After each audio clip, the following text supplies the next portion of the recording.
Hey guys, wanted to give you guys an update on where my Soul Eater is at. It's been another week and I have been busy at work. Let's get a little update for what the eye level is. So as a reminder, my Soul Eater I put on the Jumpstart server and I just use the Hyper Express, whatever it's called these days, the Super Makoko Express. And we're nearly done. We're nearly actually done. I feel like my Soul Eater has been growing very well.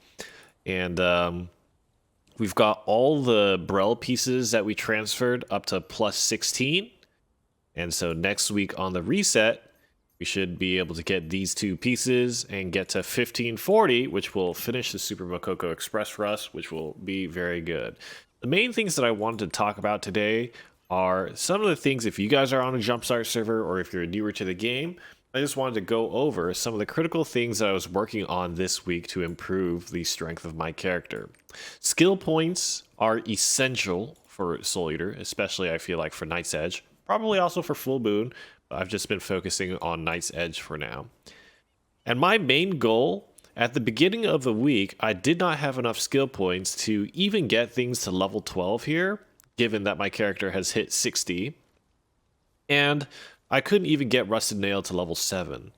And I feel like these things are pretty critical. Now, first of all, getting Rusted Nail to level 7 is super important because hitting counters without a forward charge on your counter hit is difficult. It's awkward. It's not impossible, but it's awkward, okay? Because oftentimes you want to be away from the boss a distance because while it's attacking, you don't want to get stunned by anything, right? Or paralyzed by anything. So maintaining that distance and having the dash allows you to hit the counter a lot easier. And so level 7, I think, is a big upgrade to the skill. Also, sometimes the utility of having that small dash is kind of nice. The next thing that you want is enough skill points to get your main damage skills to level 12. Now, in the ideal world, I would have a few more skill points than this because I would want Reaper's Scythe to be 12 and Lethal Spinning to be 12. And there's still a lot of skill points to go. The maximum amount of skill points you can get is 420. So I'm quite a ways away from that. Which skill points did I get? I'll go over a brief overview, and then I'll talk briefly about how to collect them. The Island Souls, this was one of the ones that I worked on a lot. At 20 Island Souls, you get this greater skill point potion. Now there's a link in the description to 20 Island Souls that you can get quickly. And I would say about like 17 of them are very consistent and easy to get. And then there's a few more that are RNG / you need to use pirate coins to get them. But pirate coins are easy to come by, so make sure to check the link in the description and then follow that guide if you need to do Island Souls. Nextly, it's Giant's Hearts. And I talked briefly about Giant's Hearts in the last video that I made when the Jumpstart server first came out. And at that point, I think the only Giant's Hearts that I got were these first two, I believe. And then I worked on Giant's Hearts to get the next skill point here at 10. And then there's one more skill point that I can get here at 12. But at this point, the only Giant's Hearts that I have left to do are time gated. So I have to do Una's tasks or something else to get the Giant's Hearts to get this last earning skill point potion. But as a recommendation, again, I recommend you use the max roll guide to get these Giant's Hearts. Save a lot of your rapport items so that you can do things like the Sasha rapport here in Origins of Stern and Arthatine. For all these rapport Giant's Hearts that I gathered, so one is Sasha, 2 is Calvasis, and the third one that I did is Beatrice. These 3 rapport Giant's Hearts I did by gifting the rapport. And so if you want to know about how to, as I say, rapport bomb these NPCs, in my previous Jumpstart video, I talked briefly about it, but essentially, you just need to figure out how much rapport you need and then give almost that exact amount. Now, some small things to say about Beatrice and Sasha is that you don't actually need to max out their rapport to get the Giant's Hearts, which is very convenient because you have to be way less specific about how much rapport you need. So you can pretty much just add up the math and then just give that exact amount of gifts in one go to max out the rapport target for Beatrice and Sasha, so it should be pretty easy. And those are pretty critical in helping me get to 10 Giant's Hearts. Next, something that I need to work on is the Omnium Stars. Now, a lot of these are RNG. I have to do field bosses and just randomly get the drop. I have to do Anguish Isle and randomly get the drop. And then I have to do... I still have Nia that I can do for rapport, but I don't have much rapport gifts currently because I used a lot of them getting my Giant's Hearts. So I'm going to have to wait on that as well. So the reason why I don't have the skill point potion right now is because I'm just waiting on time gated things. However, I definitely recommend that you guys work studiously towards this, especially if you're playing a class that needs the wealth rune. So if you're playing Full Moon Harvester, Soul Eater, you're probably going to want to work on your Omnium Stars anyways because you want this wealth rune, and then you may as well try to go for the skill point potion. I just haven't done it because the wealth rune isn't critical for Night's Edge. So for me personally, the Omnium Stars that I'm focusing on right now is going to be something like Moake, and then Anguished, and the South Vern Chaos line. And if I don't get enough of these in time, and I've built up enough rapport gifts to rapport bomb Nia, then that's what I'm going to do. So that's my plan. The other big source of skill points that I went for were in the Adventurer's Tome. And these are pretty straightforward. My recommendation is you go to Max Roll, you go to the resources section, and there's a whole section that's about Adventures Tomes, and so you can select the area that you want to work on. And you'll notice for most of these Adventure Tomes, I didn't have to do very much, okay? The big thing that I focused on was get all the vistas, get all these unique monsters, do all the hidden stories, and then it's kind of your choice, right? Depending on how much you need extra, do your dungeons, you can get your collectibles, you can do some of the cooking things, but generally I chose to do the collectibles, monsters, hidden stories, vistas, and then some of the dungeons, and that should be enough. You don't really need to do much of the rapport. You can kill the field bosses if they're there and they're spawned, but you don't even need to do that. So East Lutera gave me 3. South Vern gives you 3 as well. And you notice I didn't even have to finish all the collectibles. I just have a few here. And then again, just the vistas, the monsters, the hidden stories, the dungeons here. I did the normal and the hard mode, and then the normal mode of this dungeon, and that gave me enough for the skill point potion. Shoeshire is very easy. You only need 50%. I didn't even finish all the vistas, not even finishing all the unique monsters and not all the hidden stories, and you already have the skill point here. Rohandel, I had to do some of the cooking, but I had some of the collectibles that I could still do. All the vistas, all the monsters, all the hidden stories, all the dungeons. And by doing this, you basically get enough to get a good amount of skill point potions for relatively easy investment. One of the ones that I didn't do is Punika's 80%. This one is actually quite difficult to get. There's a lot of farming to get cooking items in Punica, and so it's undesirable in the short term. And if you want to get to that 80%, you might want to consider doing some rapport there, but because I use a lot of my rapport gifts for Giant's Hearts, I don't really have enough to do Nia, let alone all the others that might fill out the Adventure Tome. So for now, the 80% greater skill point potion here in Punica, I'm just leaving untouched. Finally, one thing I would want to mention is that there's some Una's tasks that gives you skill point potions as well. So if you press Alt J and you open your Una's tasks menu, you can look at reputation status. And when you search skill points, you can search skill point potion here. There's actually 2 Una's tasks here that will give you skill points. And you'll see that with a time gate, after you finish them, you'll get a skill point potion that gives you 3 skill points. If you're not in a rush, and so basically each 10 units is 1 day, so it takes quite a while. But for a long-term goal that's pretty easy to do, you can do these for skill point potions and get them after a month or whatever. But that could be a good option as well. Now, the other thing that I did was I got my legendary Conviction and Judgment runes. I don't know if I mentioned this in a video before. I think I must have.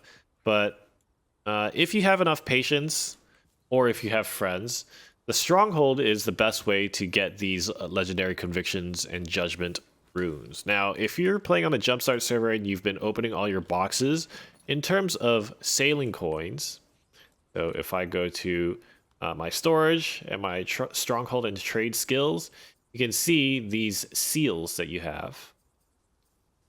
Now, buying Legendary Judgment and Conviction will take adventure seals, and they're about 27,000 each. Okay, so you need 27,000 for Conviction and 27,000 for Judgment.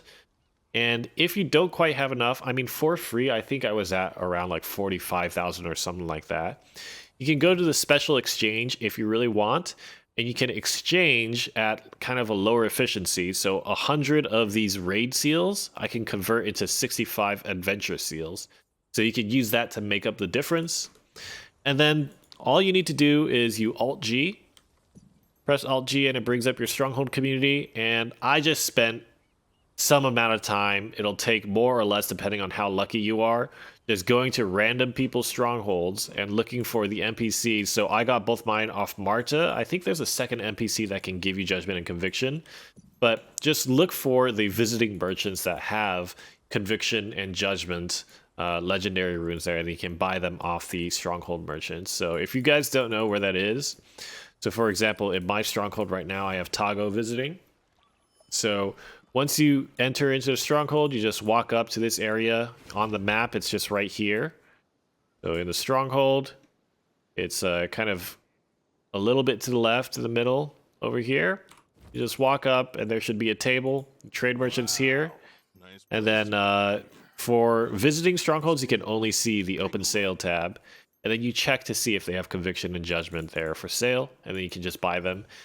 And you can infinitely just visit strongholds over and over and over again. Unfortunately, there's no good way to sort this, so just randomly jump into people's strongholds. I just got mine today, and it was pretty lucky, but Conviction, Judgment, very nice. Okay, well that's where my Soul Eater is at. I'm level 60. I've got a decent amount of skill points. There's more that I can get. I can still do the tower up to, I think it's 1580 or whatever, so there's still a skill point potion there. Giant's Hearts are coming, right? Omnium Star is coming as well. There's a few other things that I can do for that. But I feel like it's pretty good. So working on my deep dive, I've maxed everything out except for the legendary cards, so I'm just waiting on more Balthors. But let's take our Soul Eater out for a spin and see how we do. All right. Caliligos on the Soul Eater. My big goal is to rotate my skills well. Hit lethal spin in the back. Use vestige appropriately. Save good resources for, the stagger check. Stagger counter destruction. So ideally for stagger, we use lethal spinning and Reaper Scythe. And for destruction, we use Harvest Guillotine and Vestige, depending on what's available. Let's get it. First thing I want to do is build up Adrenaline, and then we also want to Awakening for our Nightmare set. Awakening, Guillotine and Reapers. It misses because he jumps back. That's not good.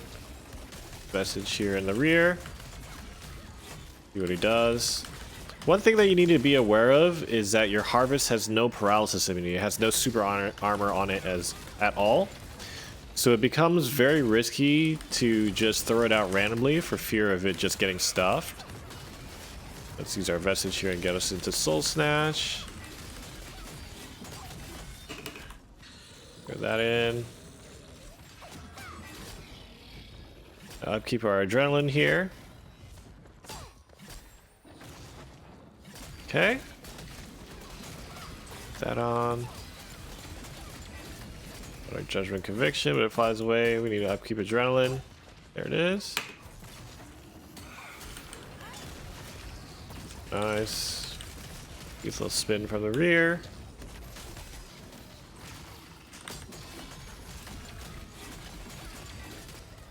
Okay. We're gonna start charging. Oh. Upkeep Adrenaline. Good.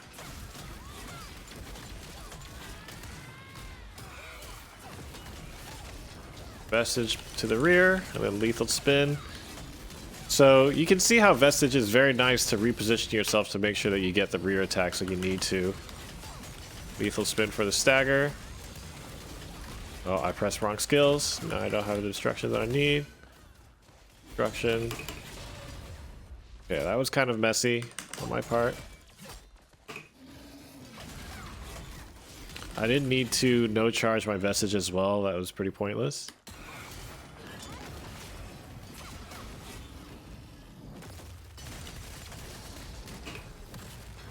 Lethal spin for that. Oh wow. I went to the wrong side. I could have vestige to the top right of the boss, and that would have prevented me from getting knocked down.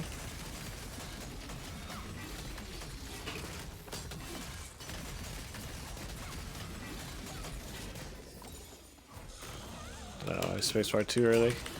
Had to get a little bit more uptime. This is a question of upkeeping adrenaline here. There we go.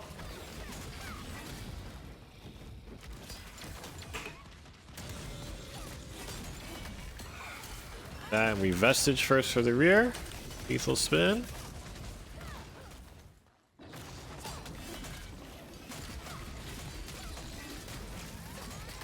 Gonna wait for the rusted nail to get the full rebar charge. It's gonna do its counter move soon. Probably after this. Well, that's not good. There it is. Okay, somebody popped it.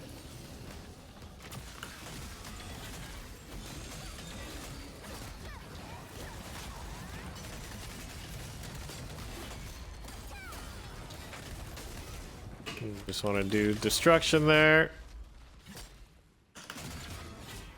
Okay, now what we're trying to do is get ourselves into Soul Snatch. Do mechanics, do mechanics.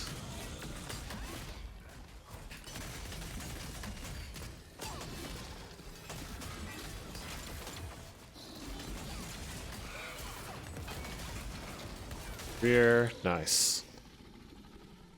Kind of a messy run, but pretty fun. Still trying to learn Soul Eater and get a little bit better at it. Need to definitely get more used to cycling the stagger, the counter, and the destruction.